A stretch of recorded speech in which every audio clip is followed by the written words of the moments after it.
لبيك اللهم لبيك لبيك لا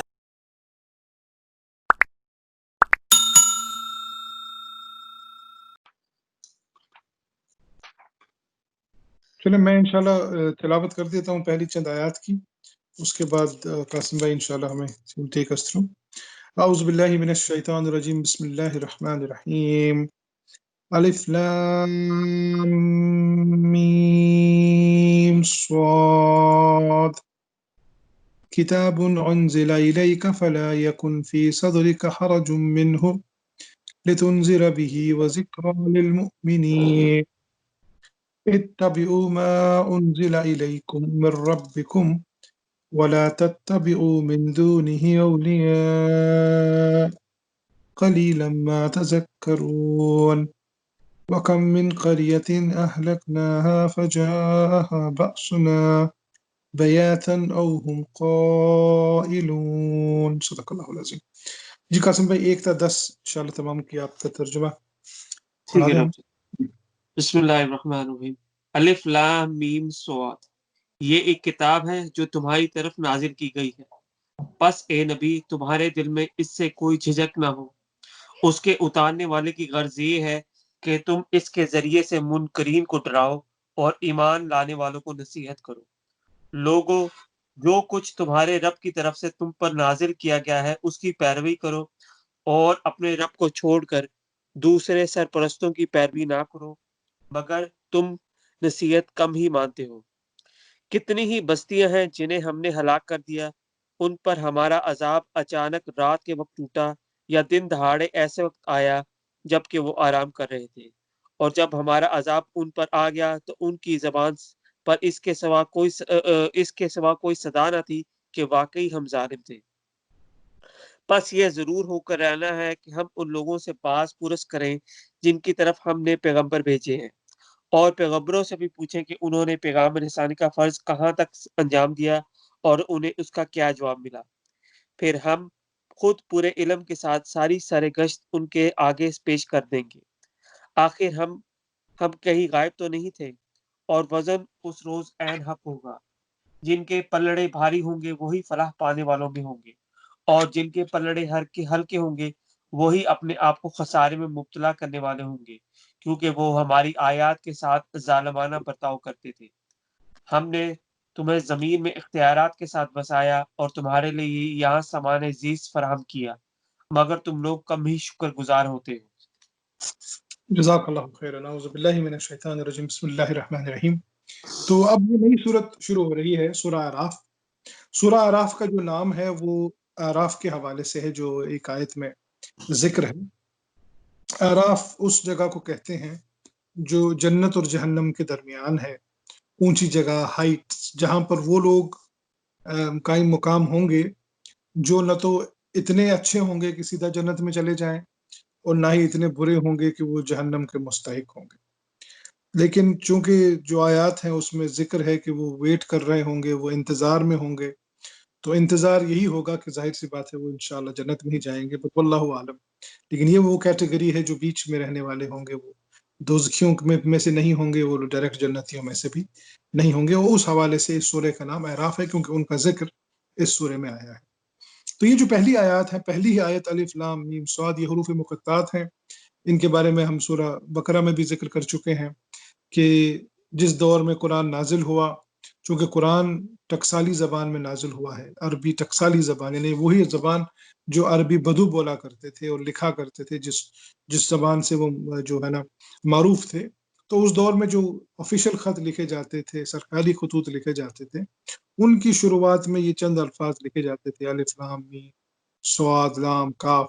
تو یہ ایک معروف طریقہ تھا، کوئی نیا طریقہ ایجاد نہیں کیا قرآن نے، یہ ایک معروف طریقہ تھا۔ تو جس لینگویج میں وہ بات کرتے تھے تو اس میں اب کئی لوگوں نے اس پہ بحثیں شروع کی ہیں کہ اس کا یہ مطلب ہے، اس کا وہ مطلب ہے، الف اللہ ہے، لام جبرائیل ہے، وہ کیسے لام جبرائیل ہے، آئی ڈونٹ نو، اور میم محمد ہے صلی اللہ علیہ وسلم۔ لیکن خیر یہ اپنی اپنی توجیحات ہیں، لیکن حقیقت یہ ہے کہ ان کا کوئی معنی مفہوم نہ تو اللہ تعالیٰ نے بیان کیا ہے، نہ صحابہ کرام نے اس کی کوئی تشریح کی ہے، اور نہ انہوں نے اس پہ گفتگو کی ہے، یہ بحث کی ہے، کیونکہ یہ عام چیز تھی اس وقت۔ اس وقت پتا تھا ان کو کہ جس طرح خطوط لکھے جاتے ہیں ان میں یہ الفاظ ہوتے ہیں، ان میں ٹائم گزارنا، تحقیق کرنا، لگنا پیچھے، اس کا کوئی فائدہ نہیں ہے۔ کیوں؟ کیونکہ قرآن جو ہے وہ محکم ہے، بالکل کلیئر جو آیات ہیں جو آگے آ رہی ہیں ان پہ غور کریں، ان پہ ریفلیکٹ کریں، ان پہ ٹائم لگائیں اور اپنی زندگی میں تبدیلی لائیں اس کے مطابق۔ وہ قرآن کا منشا ہے اور مدعا ہے۔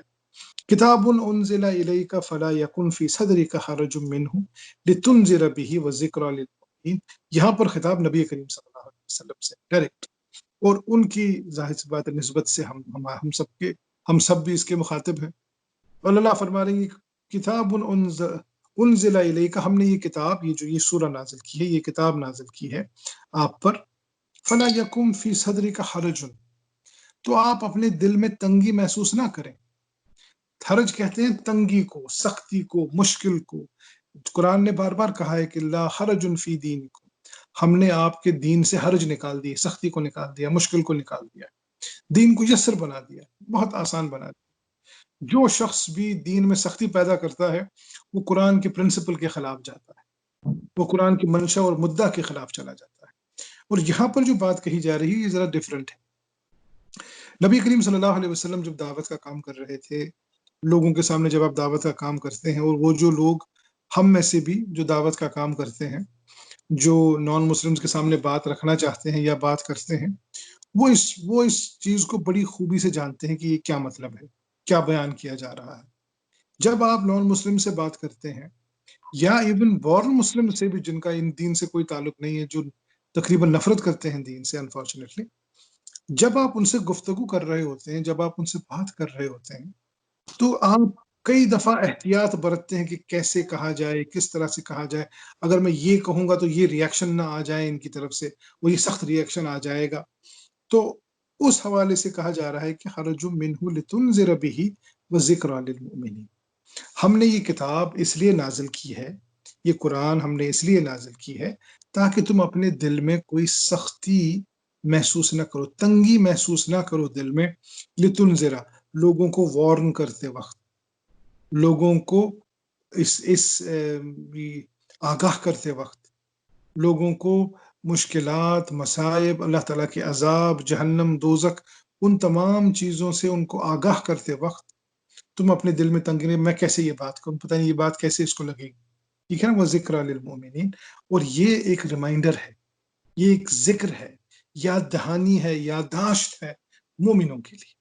جو لوگ ایمان والے ہیں آپ دیکھیں گے کہ ان کو ایک دم سے ان کو جو ہے نا یاد دہانی آئے گی، آپ قرآن کا ذکر ان کے ساتھ کریں گے، وہ سبحان اللہ امیجیٹلی جو ہے ان کے دلوں میں سکون آئے گا، طمانینت آئے گی، ان کے دل اس کے ساتھ مائل ہوں گے، اس کی طرف مائل ہوں گے۔ لیکن جو لوگ نہیں ماننے والے ہیں، جو ایمان والے نہیں ہیں، وہ آپ کے ساتھ جو رویہ اختیار کریں گے اس کی بنیاد پر آپ اپنے دل کو تنگ نہ کریں، اپنے دل کو تنگ نہ کریں، آپ یہ کام اللہ پہ چھوڑ دیں۔ آپ جو آپ کی ذمہ داری ہے، رسپانسبلٹی ہے بات پہنچانے کی، وہ احسن طریقے سے، اچھے طریقے سے، پیارے طریقے سے، خلوص سے ادا کریں۔ اس کے بعد ریاکشن کو چھوڑ دیں، آپ ریاکشن پہ وری نہ کریں، ڈرے نہ اس ریاکشن سے۔ اتبعوا ما انزل الیکم من ربکم، جو رب کی طرف سے آپ پر نازل ہو رہا ہے آپ اس کی اتباع کریں، آپ اس کی پیروی کریں، اتباع کریں، پیروی کریں، اختیار کریں، اس چیز کو اپنی زندگی میں لے آئیں۔ کیونکہ یہ ہے فرق، یہ ہے فرق۔ ایک ایسا شخص جو واقعی دعویٰ کا کام کرنا چاہ رہا ہے، اس کو یہ ڈائریکشن دی جا رہی، اتبعوا ما انزل الیکم من ربکم، تم پہلے خود اس کی پیروی کرو جو تمہاری طرف نازل ہو رہا ہے، اور ولا تتبعوا من دونہ اولیاء، اور اس کو چھوڑ کے جو دوسرے allies ہیں، سرپرست ہیں دوسروں کو، یہاں پر اولیاء سے مراد دوست نہیں ہے، یہاں اولیاء سے مراد سرپرست ہے، جن کی تم پیروی، آئیڈیلز کسی کو بنانا، کسی دوسرے کو اپنا آئیڈیل بنانا، پھر ان کی پیروی کرنا۔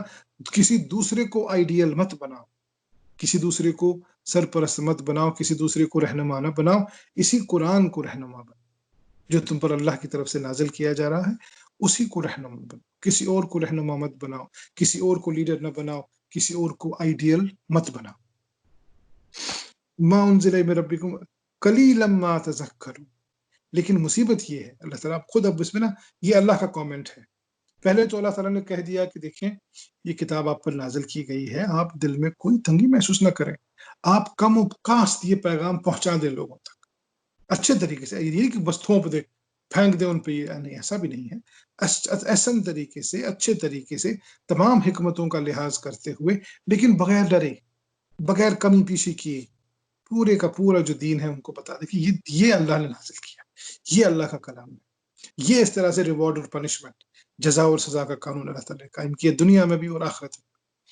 اور جب آپ یہ باتیں کریں گے مسلمانوں کے ساتھ، ایمان والوں کے ساتھ، تو ان کے دل جو ہیں وہ ذکر سے تازہ ہو جائیں گے، تر و تازہ ہو جائیں گے، اور آپ اتباع کریں، پیروی کریں اسی دین کی، اور جو پر نازل کیا جا رہا ہے، اور ان لوگوں کو اپنا آئیڈیل نہ بنائیں جو باقی لوگ ہیں، جو دین کو چھوڑ کے اپنا آئیڈیل کچھ اور چن رہے ہیں، ان کو اپنا سرپرست، رہنما اور آئیڈیل مت بنائیں۔ لیکن قلیلا ما تذکر، بڑے کم لوگ ہیں، بڑے کم لوگ ہیں جو حقیقت میں تذکیر حاصل کرتے ہیں، نصیحت پکڑتے ہیں۔ نصیحت پکڑنے والے لوگ اور نصیحت دلوں میں بسانے والے لوگ قلیل ہیں، بہت کم ہیں۔ تو یہ بھی بتا دیا گیا کہ آپ یہ نہ ڈریں کہ بھئی اتنے سارے مخالف ہو گئے، ایک بھی نہیں مان رہا۔ اب مکے میں آپ دیکھ لیں 135 لوگ مسلمان ہوئے، ہزاروں کی تعداد میں وہاں لوگ رہتے تھے، 135 لوگ ٹوٹل وہاں مسلمان ہوئے، باقی لوگ جو تھے وہ نہیں مانتے تھے ان کی کوئی بات۔ تو اللہ فرمانے قلیلا ما تذکرون، یہ ہر دور کا مسئلہ ہے، یہ صرف آپ کے دور کا مسئلہ نہیں ہے، انسانوں کی فطرت ایسی واقع ہوئی ہے بدقسمتی سے کہ قلیلا ما تذکر، بڑے کم لوگ ہیں جو نصیحت کو سمجھتے ہیں اور پھر اس نصیحت کا اثر جو ہے اپنے دل و دماغ پہ اور اپنی زندگی میں قبول کرتے ہیں۔ یہ ہمیشہ ایسا ہی رہے گا، اس لیے یہ چیز بھی آپ کو وری نہ کرے، اس چیز پر بھی آپ کا دل تنگ نہ ہو، دل میں کوئی حرج نہ ہو، کوئی آ رہا ہے تو ٹھیک ہے، نہیں آ رہا ہے تو کوئی مسئلہ، یہ آپ کا مسئلہ ہی نہیں ہے۔ کون مانتا ہے کون نہیں مانتا یہ اللہ اور ان کے درمیان، آپ کا یہ مسئلہ نہیں، آپ کا واحد مسئلہ ہے کہ آپ نے اچھے طریقے سے، احسن طریقے سے لوگوں تک پیغام پہنچا دیا، دیٹس اٹ۔ آپ کو اور کوئی پریشان نہ، خود آپ کو پریشان ہونا ہے نہ کسی دوسرے کو پریشان کرنا ہے کہ بھئی یار یہ کیوں نہیں مان رہا۔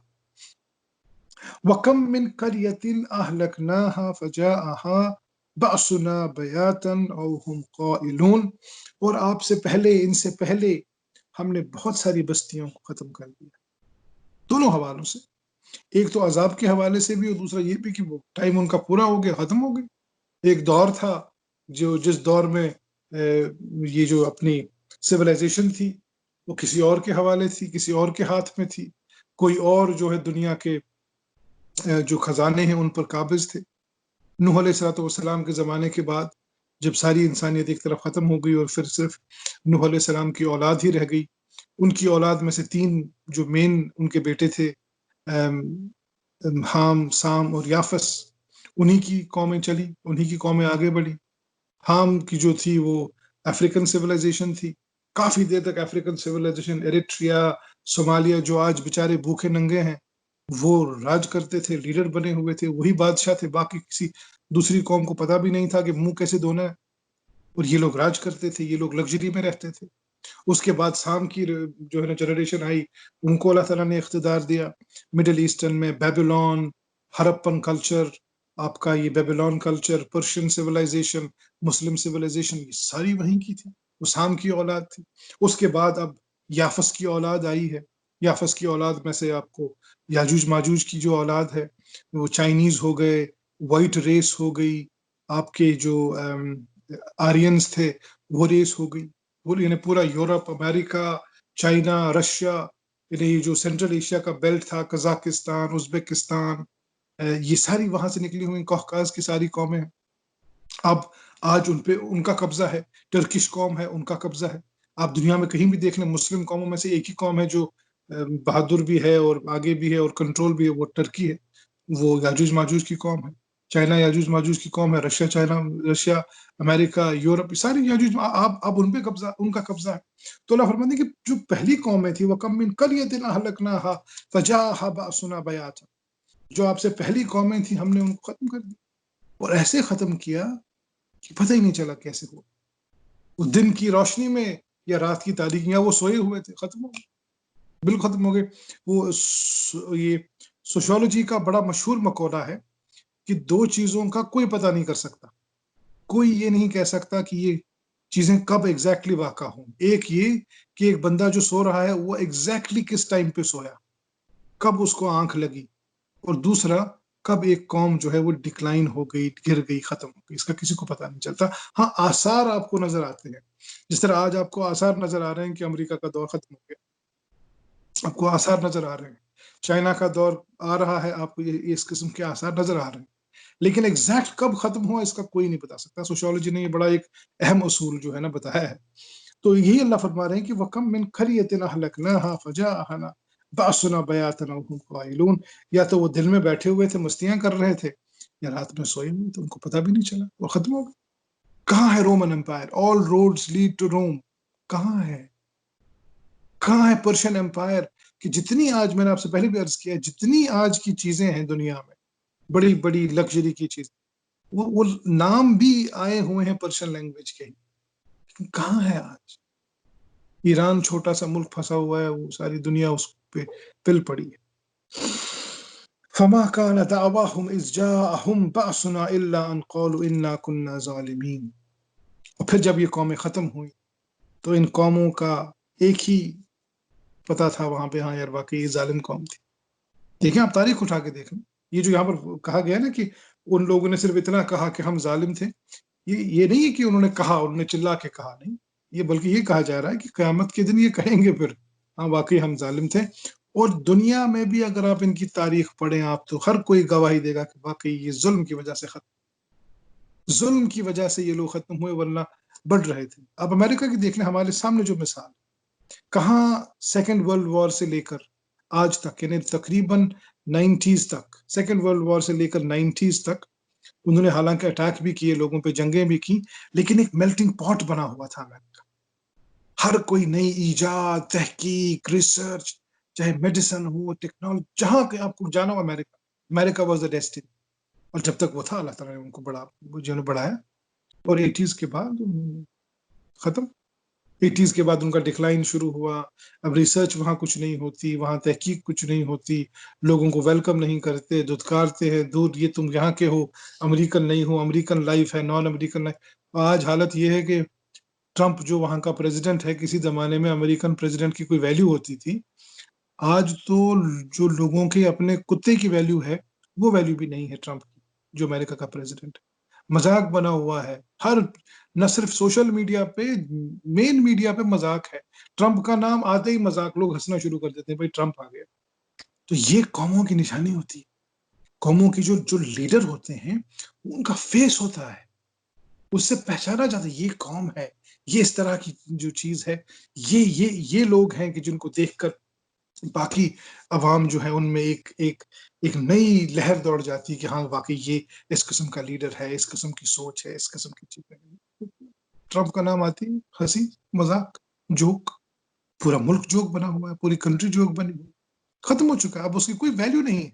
حالانکہ ابھی بھی ملٹری پاور ہے، ملٹری مائٹ ابھی بھی ہے، لیکن کوئی ویلیو نہیں، کوئی پوچھتا ہی نہیں اس کو. تو یہ اللہ فرماتے ہیں کہ بتائیں، آپ ان سے پوچھیں کہ ان قالوا انا كنا ظالمين. پھر انہوں نے زبان حال سے، زبان قول سے نہیں، اپنی زبان سے نہیں، لیکن ان کے حال سے پتا چلا کہ یہ بات تھی کہ واقعی یہ لوگ ظالم، ایبسولوٹ ظالم.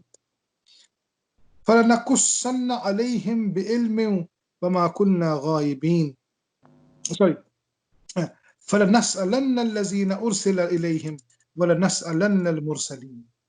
تو ہم قیامت کے دن ان تمام لوگوں سے سوال کریں گے. ہاں جی بولو جی، تمہاری طرف پیغمبر آئے تھے، کیا کیا تم نے؟ کیا کیا تم نے اس میسج کا؟ کیا کیا تم نے ان چیزوں کا جو تمہیں دی گئی؟ وہ میسج جو تمہارے ہاتھ میں دی گئی، تمہیں سمجھائی گئی، تمہیں دکھائی گئی، تم نے اس کے ساتھ کیا کیا؟ اور نہ صرف یہ بلکہ وَنَسْأَلَنَّ الْمُرْسَلِينَ، اور انہی کے سامنے پیغمبروں کو بھی کھڑا کر دیا. اللہ اکبر.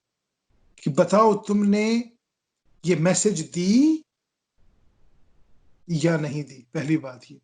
دوسری بات، جب دی تو ان کا جواب کیا تھا؟ لوگوں نے ما جواب قومی ہی، ان کی قوم کا کیا جواب تھا؟ کیا جواب دیا آپ کی قوم نے آپ کو؟ تو یہاں پر یہ ہمارے لیے بھی ایک بہت بڑی بات ہے کہ وَلَنَسْأَلَنَّ الْمُرْسَلِينَ.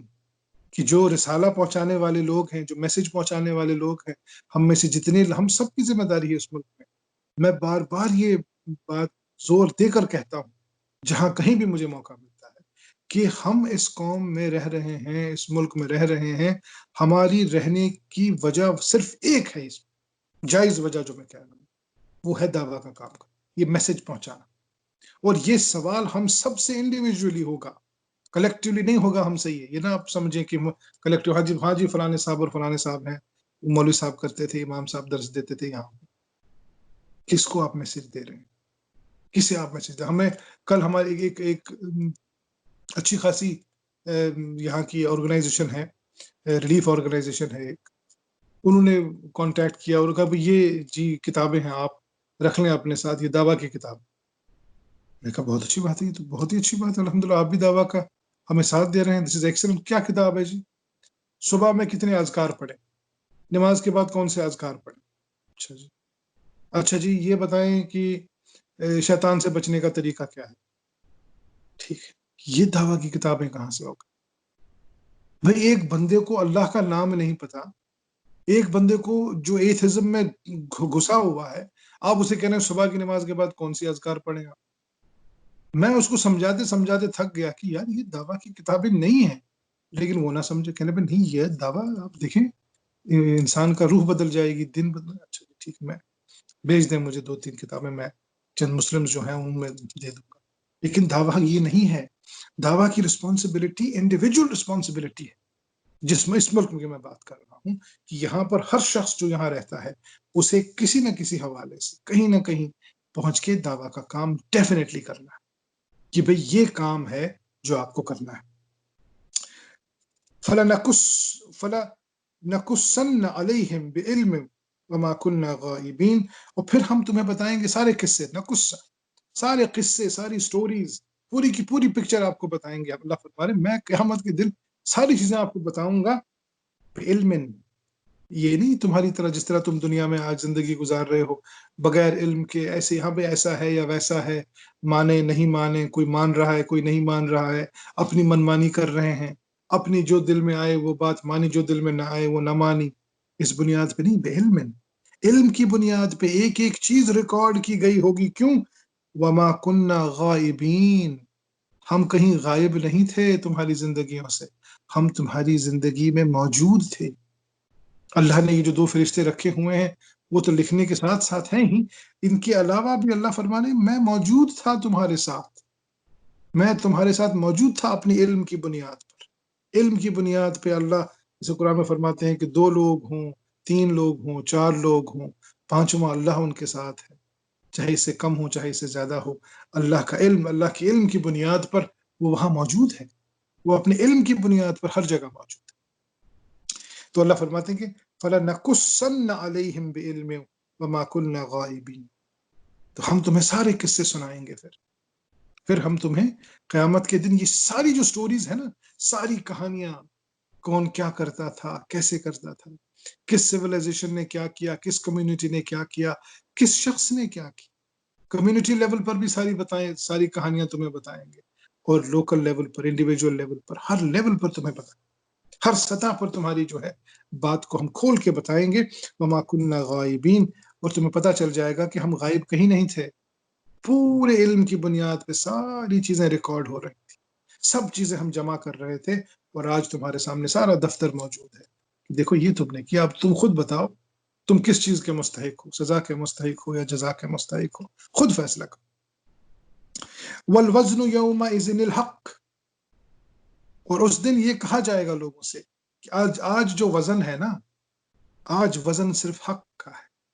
وہ سارے وزن، وہ ساری وزنی چیزیں دنیا کی، بڑے بڑے سیٹھ، بڑے بڑے چودھری، بڑے بڑے اثر و رسوخ والے کہ فلانے صاحب ہیں، فلانے صاحب ہیں، ان کی بات ماننی ہے، ان کی بات، ان کا فون آیا ہے، ان کا فون آیا ہے، ان کی سفارش آ گئی ہے، ان کی سفارش، کوئی وزن وہ کیری نہیں کرے. والوزن یومئذ الحق، اس دن وزن صرف اس چیز کا ہوگا، ویٹ صرف اس چیز کا ہوگا جو حق، جو سچ ہوگا، جو فیکٹ ہوگا، جو ٹروتھ ہوگا. کوئی کہانی، کوئی شعبدہ بازی، کوئی ایکسکیوز، کوئی بہانے بازی، کچھ نہیں چلے گا اس دن. اس دن صرف اور صرف حق کی بات ہوگی اور حق ہی وزنی ہوگا. انہیں ساری چیزیں بے وزن ہو جائیں گی، ہر شخصیت بے وزن ہو جائے گی، ہر شے بے وزن ہو جائے گی. اور یہ ایک بہت بڑی وجہ ہے کہ جتنے لوگ اس دن اکٹھے کیے جائیں گے نا، سب کے سب لوگ ننگے ہوں گے. کوئی کپڑا، کوئی، کیونکہ جو ٹوپی اور کپڑے یہ بھی ہے نا، یہ دنیا میں یہ نشانی ہوتی ہے کہ ہمارے یہاں کشمیر میں پرٹیکولر کی ٹوپیاں 4-5 قسم کی ٹوپیاں ہیں. ایک ٹوپی ایک پرٹیکولر گروپ پہنتا ہے، ان کی الگ عزت ہے. دوسری قسم کی ٹوپی کوئی اور پہنتا ہے، تیسرا کوئی اور پہنتا ہے، اس کے بھی اپنے نخرے ہیں. یہ ٹوپی صرف وہی پہنے گا جس کی یہ لیول ہے، یہ سٹیٹس ہے. کپڑوں میں بھی سٹیٹس، جیسا کہ ہر دور میں ہر سوسائٹی میں. تو وہاں صرف ننگے ہوں گے، سارے سب کے سب ننگے ہوں گے. کوئی کسی بھی قسم کی کوئی لیول، کوئی تفریق، کچھ بھی نہیں. جس کی مثال ہمیں حج میں اللہ تعالیٰ سکھانے کی کوشش کرتے ہیں کہ ٹوپیوں کو منع کر دیا کہ کوئی ٹوپی نہیں پہنے، کسی بھی قسم کی کوئی ٹوپی نہیں پہنے گا سب. اور ایک لباس بالکل انہیں صرف 70 ڈھانپنے کے لیے اور کچھ بھی نہیں. تو اللہ فرماتے ہیں کہ والوزن یومئذ الحق، اس دن وزن صرف حق کا ہوگا. ویلیو، ویٹ جو ہے صرف حق کیری کرے گا، ٹروتھ کیری کرے گا، باقی کسی چیز کی وزن، کوئی وزن نہیں ہوگا. فمن ثقلت موازینہ فاولئک هم، تو جس کے پاس وزن جو ہے نا، جو اس کا وزن بھاری ہوگا نیک اعمال کا، جس کا نیک اعمال کا وزن حق کے مطابق، ٹروتھ کے مطابق بھاری ہوگا، فاولئک هم المفلحون، وہ ہے فلاح پانے والا شخص. اسے حقیقت میں فلاح ملے گی، کیونکہ اس کا جو وزن دنیا میں مانتے ہی نہیں تھے بیچارے اس کی کوئی بات، اور سمجھ گئے بے وزن سی چیزیں ہیں جو یہ کام کر رہا ہے. لیکن ان کا جو ان کا آج کا وزن ہے، ایسا وزن ہے کہ کسی اور کے پاس ایسا وزن موجود نہیں ہوگا. اور فلاح اور کامیابی صرف اسی کا جو ہے مقدر ہوگی اس دن، جس کا وزن بھاری ہوگا. آج اس کا وزن بھاری ہے. دنیا میں وزن دوسرے لوگوں کے بھاری تھے، لیکن وہ وزن ان کے کسی کام نہیں آئے، کیونکہ اس دن صرف اور صرف حق کا وزن بھاری ہوگا. اور اس دن یہ بھی احساس ہوگا کہ دنیا کی چند روزہ زندگی میں وزن حاصل کرنے کے لیے ہم نے اس وزن کو چھوڑ دیا جس وزن کی بنیاد پر واقعتاً ہماری کوئی ویلیو ہوتی آخرت میں، اور ہمیشہ ہمیشہ کے لیے ہوتی. افسوس کریں گے وہ کہ میں نے یہ کیا کیا، میں نے کیوں وزن کہیں اور تلاش کیا، میں نے کیوں عزت کہیں اور تلاش کی. العزت للہ وللرسول وللمؤمنین، عزت تو حالانکہ صرف اللہ، اس کے رسول اور سچے ایمان والوں کے لیے تھی. باقی عزت تو کچھ بھی نہیں ہے. باقی 2-4 دنوں کے لیے لوگ سلوٹ مارنا، سلام کرنا ڈر کی وجہ سے، وہ تو نانسنس، وہ تو کچھ بھی نہیں ہے. وہ وزن کسی کام نہیں آیا. آج وزن وہ ہے جو حق کے ساتھ ہے، جو ایمان اور عمل صالح کی بنیاد پر آج وزن ہے. اور فلاح هم المفلحون، یہ فلاح پانے والے لوگ ہوں گے. اور ومن خفت موازینہ، اور جس کسی کا وزن جو ہے ہلکا رہا، اس کے اعمال، اس کا عمل، اس کا ایمان سب ہلکا تھا، فاولئک الذین خسروا انفسهم، یہ نہیں کہا گیا کہ اب اس کا جو ہے فلاح نہیں پائے گا. اب دیکھیں کتنی پیاری بات کہی گئی سمجھانے کے لیے، سوچ کے لیے، سمجھ کے لیے، کہ جس کا یہ ہلکا، جس کا بہت ہی ہلکا عمل تھا، اس کا کیا ہے؟ فاولئک الذین خسروا انفسهم، اس نے خود خسارہ کیا اپنے نفس کو، اس نے اپنی زندگی کی بازی ہار لی. اس نے جو زندگی میں جوا کھیلا، جو جوا اس نے زندگی میں کھیلا نا، کہ بھئی میں جو ہے دنیا میں ہی مگن ہو جاؤں، دنیا کا وزن حاصل کروں، آخرت کے وزن کو بھول جاؤں. اس نے جو یہ جوا کھیلا، اس نے جتنے سارے پانسے پھینکے اس جوے میں، وہ قیامت کے دن سارے الٹے پڑے، سارے الٹے پڑے. ان میں 6 کوئی نہیں آیا، اس میں 0 ہی 0 تھا سارا. تو وہ خسروا انفسهم بما كانوا بآياتنا يظلمون، یہ خسارہ کیوں ہوا اس کو؟ یہ کیوں وہ زندگی کی بازی کیوں ہار گیا؟ وہ خود اپنے نفس کی بازی ہار گیا. اس نے خود اپنے نفس کا جوا کھیلا، اپنے نفس کا جوا اس نے کھیلا، دنیا کے وزن کو لے لیا آخرت کے وزن کے بدلے میں.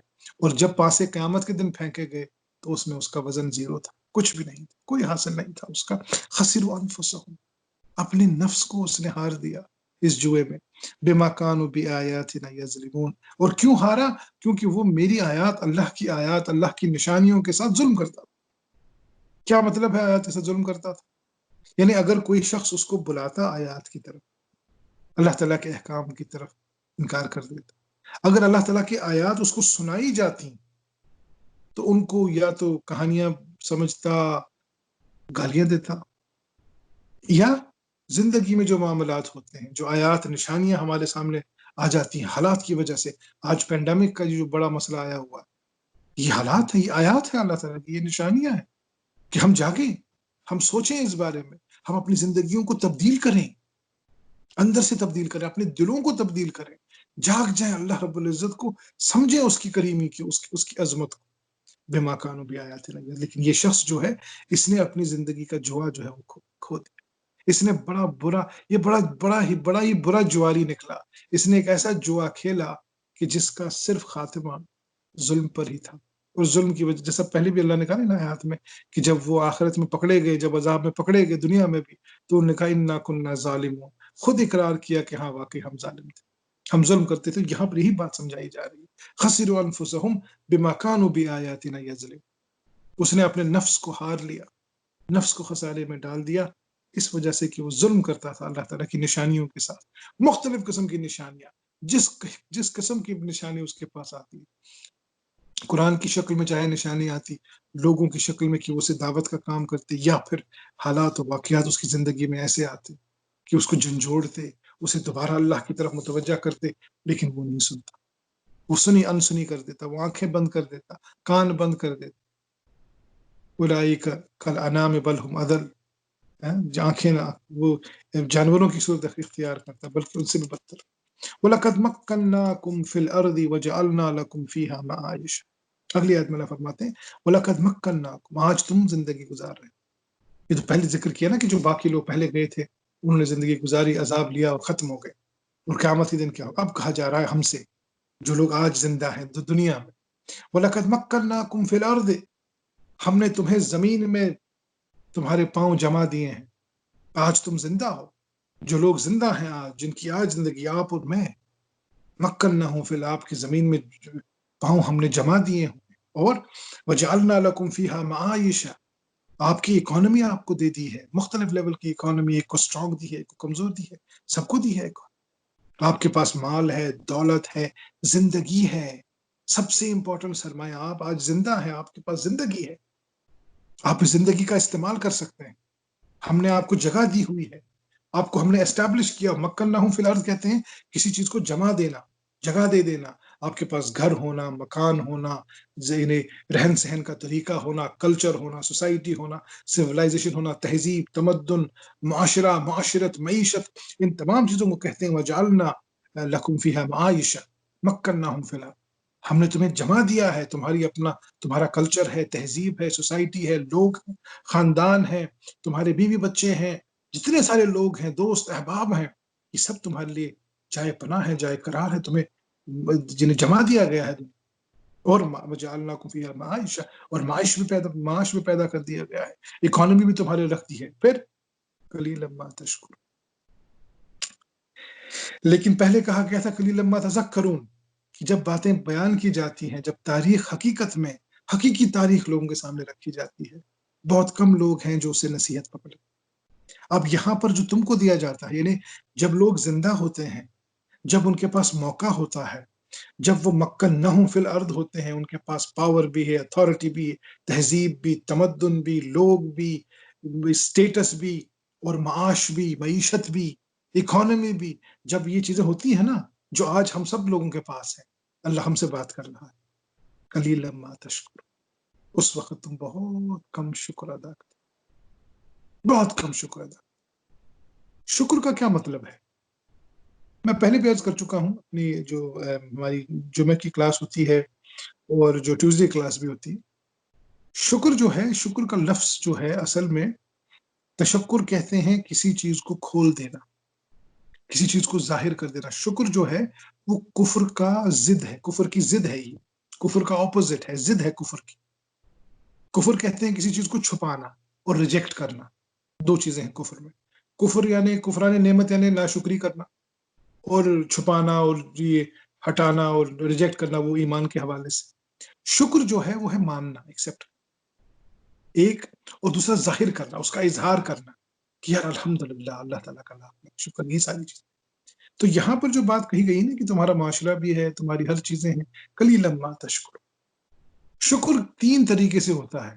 میں ابھی آپ سے کہا ظاہر کرنا. ابھی ایک جو خصوصاً جو عربوں کا جو لینگویج ہے، جو میں نے ابھی آپ سے کہا کہ یہ آیا ہے اصل میں عربوں کی لینگویج سے، سارا قرآن وہیں سے ہے، جو بدوی لینگویج تھی، جو بدو بولتے تھے عربی. تو وہ جو اپنے چوپائے دابت الشکری، یعنی جو دابا ہے، یعنی کوئی دمبا یا بیل یا اونٹ جو فربا ہوتا تھا نا، موٹا تازہ، اسے کہتے تھے تشکر والا. یعنی یہ ایسا ہے، یہ کھاتے پیتے، جیسے ہمارے یہاں بھی بولا جاتا ہے کہ بھئی کھاتے پیتے گھرانے کا شخص ہے یہ، بھئی اچھا ماشاءاللہ ان کا قد بھی بڑا ہے اور پاورفل بھی ہیں اور کھاتے پیتے گھرانے کے لوگ. تو وہ کھاتے پیتے کا گھرانا جو نا، وہ اظہار ہے شکر کا، تشکر کا، شکر کی ایک علامت ہے. تو شکر کی 3 میں نے ابھی آپ سے عرض کیا. ایک ہے شکر بالقلبی، قلب میں انہیں مان لینا کہ واقعی اللہ تعالیٰ کا مجھ پر بہت بڑا احسان. یہ نہیں کہنا کہ بھئی میں بڑا رستم خان ہوں کہ میں نے یہ کر دیا ہے اور میں نے یہ تیر مار دیا اور یہ کر دیا، مجھ میں یہ قابلیت ہے اور میں نے یہ، کہ اللہ تعالیٰ کا مجھے بڑا احسان ہے. اللہ نے مجھ میں بڑے احسان کیے ہوئے ہیں کہ مجھے یہ بھی دے دیا ہے، مجھے یہ بھی دے دیا، مجھے وہ بھی دے. میں کیسے شکر ادا کروں؟ میں کہاں سے وہ زبان لاؤں یا اللہ کہ تیرا شکر ادا کروں؟ میں تو بس یہی کہہ سکتا ہوں کہ اللہ تیرا لاکھ لاکھ شکر کہ تو نے میرے ساتھ اتنا اچھا معاملہ کیا. یہ ہے قلبی، ذہن میں کہنا. پھر دوسرا ہے لسانی، زبان سے اظہار کرنا. جیسے اللہ تعالیٰ قرآن میں فرماتے ہیں کہ بھئی آپ نا وشکر لی ولی والدیک، میرا شکر بھی ادا کر اور اپنے والدین کا شکر ادا کر. کیونکہ اگر تو والدین کا شکر ادا نہیں کر سکتا تو میرا شکر کیسے ادا کرے؟ وہ والدین جس نے تجھے پالا پوسا، پوری زندگی لگا دی تیرے ساتھ، ہر چیز، جہاں جب تجھے معلوم بھی نہیں تھا کہ تمہیں نیند نہیں آ رہی، وہ اپنی نیند چھوڑ کے تیری نیند کی فکر کرتے. جب تمہیں تکلیف ہوتی تھی انہیں تکلیف ہوتی تھی. ہاں، جب تم ان کا احسان نہیں چکا سکتے، جب تم ان کی شکر گزاری نہیں کر سکتے، تم کیسے اللہ کا شکر ادا کرو؟ اسی طرح سے نبی کریم صلی اللہ علیہ وسلم فرمائے کہ اگر کوئی شخص تمہیں بلائے، دعوت پہ بلائے، کھانا کھلائے، تو اس کا شکر ادا کرو. یہ اس کا حق ہے، اس نے حق ادا کر دیا. آپ کا بہت بہت شکریہ، آپ نے مجھے کھانا بلایا. تعریف کرو اس شخص کی، یہ فرمایا پر تعریف کرو اس شخص کی. اور ہمارے یہاں جو اکثر یہ ہوتا ہے کہ فیملیز میں ہماری خواتین کھانا پکاتی ہیں، ان کا شکر ادا کرو، ان کی تعریف کرو. اگر انہیں کھانے بنائے کہ ماشاءاللہ بہت مزیدار کھانا تھا، اور 99% تو مزیدار ہوتا ہی ہے، وہ شاید 1% کبھی نہ ہو تو وہ آپ چپ سال سکتے ہیں اس وقت، لیکن 99% یہ ہوتا ہے کہ مزیدار. ان کا شکر ادا کریں، ان سے کہیں کہ بھئی آپ جو ہے باجی کو یا امی کو میری طرف سے ضرور کہیں کہ بھئی بہت شکریہ. یہ حق ہے اس کا، شکر باللسان. اور میں دیکھتا ہوں کہ یہ ہماری کمیونٹی میں بہت کم ہوتا ہے. ہم ایک دوسرے کا شکر بہت کم ادا کرتے ہیں. یہ جو تھینک یو بولنا ہے نا، یہ بہت امپورٹنٹ ہے. حالانکہ یہاں معاشرے میں جو تھینک یو اور سوری ہے، یہ ایک روٹین بن گیا ہے، لیکن حقیقت یہ ہے کہ یہ بہت اہم چیزیں ہیں. شکر باللسان بہت ہی ضروری ہے. انسان کو فیل کرانا ہے کہ نہیں واقعی میں آپ کا شکر گزار ہوں، آپ نے جو میری ہیلپ کی، آپ نے جو میری تواضع کی، آپ نے جو میری مہمان نوازی کی، میں اس پہ آپ کا شکر ادا کروں. آپ نے کسی کو میسج کیا، اس نے وہ کام کر دیا، آپ اس کو میسج کر دیں. اگر آپ بات بھی نہیں کر سکتے تو آپ کو بڑا شکریہ، آپ نے یہ کام کیا میرے لیے، اللہ تعالیٰ آپ کو جزائے خیر. یہ نبی کریم صلی اللہ علیہ وسلم، یہ اس کا حق بنتا ہے جس نے آپ کے ساتھ معاملہ اچھا کیا. تیسرا جو شکر کا درجہ ہے وہ ہے بالجوارح، اپنے جوارح سے ادا کر. یعنی جیسے ہم نماز پڑھتے ہیں، سارے جسم، اوپر نیچے، سر، ناک، کان، آنکھ، ہاتھ، پیر، سب جھکا دیتے ہیں اللہ تعالیٰ، جوارح اپنے تمام سے. اور اسی طرح سے اگر کسی نے کوئی معاملہ آپ کے ساتھ اچھا کیا ہے، آپ ریٹرن بھی اس سے بہتر معاملہ کرنے کی کوشش کریں. کسی نے آپ کو کوئی گفٹ دیا، آپ واپس اس کو گفٹ. کسی نے آپ سے کوئی ہیلپ کی، آپ کوشش کریں کہ آپ بھی کسی نہ کسی حوالے سے اس شخص کی ہیلپ کریں. تو یہ شکر ہے، یہ شکر کا طریقہ ہے جو اسلام نے ہمیں بتایا ہے. تینوں لیول سے، ایک تو قلب سے ماننا، زبان سے اس کو ادا کرنا، اور پھر عمل سے اس کا اظہار. یہ تینوں لیول ہیں شکر کی. اور یہاں پر جو بات کہی گئی نا، قرآن نے کئی دفعہ یہ بات، یہ ایک دفعہ نہیں کہا ہے اللہ تعالیٰ نے، قلیلا من عباد الشاکرین، بہت کم لوگ ہیں میرے عبد میں سے، میرے غلاموں میں سے جو شکر ادا کرتے ہیں. قلیلا ما تشکرون، بڑے کم لوگ ہیں جو شکر ادا کرتے ہیں.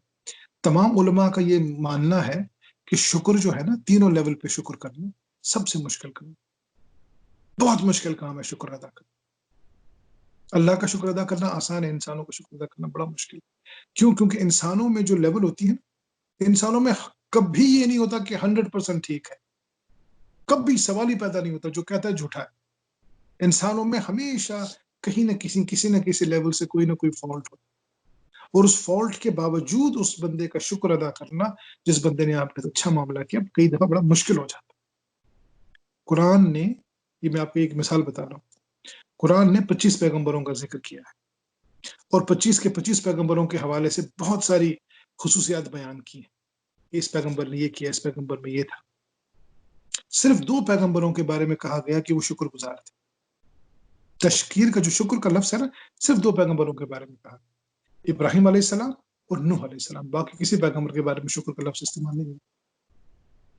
میں یہ نہیں کہہ رہا ہوں خدا نخواستہ باقی پیغمبر شکر نہیں کرتے، میں آپ کو مثالاً کہہ رہا ہوں۔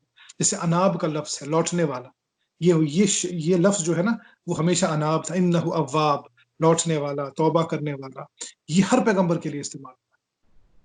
لیکن شکر کا لفظ صرف 2 پیغمبروں کے لیے قرآن نے استعمال کیا، ابراہیم علیہ السلام اور نوح علیہ السلام۔ اور ابراہیم علیہ السلام کو دیکھ لیں آپ کہ کس آزمائش میں نہیں ڈالا گیا، کوئی چیز اسے نہیں دی گئی۔ بچپن میں ماں باپ نہیں دیے گئے تو وہ کسی کام کے نہیں تھے، ٹھیک ہے نا۔ پھر جب ان کو بیوی ملی تو ان کو اولاد نہیں دی گئی، پھر جب اولاد دی گئی تو کہا گیا اس کو ذبح کرو، ذبح پہ وہ پورے اترے تو کہا گیا اب اس کو چھوڑ دو صحرا میں، ٹھیک ہے۔ اس کے بعد یعنی اس سے پہلے آگ میں ڈال دیا گیا، اس سے نکلوا دیا گیا، جلا وطن کر دیا گیا، بے وطن کر دیا گیا، کہیں دنیا میں جگہ نہیں مل رہی۔ ابراہیم علیہ السلام ہر حال میں اللہ کا شکر ادا کرتے رہے۔ نوح علیہ السلام نے 950 سال، کہنے کی بات ہے 950 سال کہہ دینا، ادا کر دینا از ایزی، اور قرآن نے اس کو نقل کیا ہے سورہ کہ وہ فرماتے ہیں کہ یا اللہ میں ان کے دائیں آیا، بائیں آیا، آگے آیا، پیچھے آیا، صبح آیا، شام آیا، ان کے ٹائم پہ آیا، اپنے ٹائم پہ آیا، انہوں نے کہا ادھر آ جاؤ، انہوں نے ہر کام کوئی میں نے دقیقہ جو ہے نا فروغ گزاشت نہیں کیا، ہر طریقے سے کیا، نہیں مانیں گے لوگ۔ 950 سال۔ تو کہنے کا مطلب یہ ہے کہ یہ جو شکر ہے، جو لفظ استعمال کیا ہے قرآن نے، یہ بڑا مشکل کام ہے، لیکن اس شکر کا جو ہے بہت بڑا اجر ہے، انتہا درجے کا۔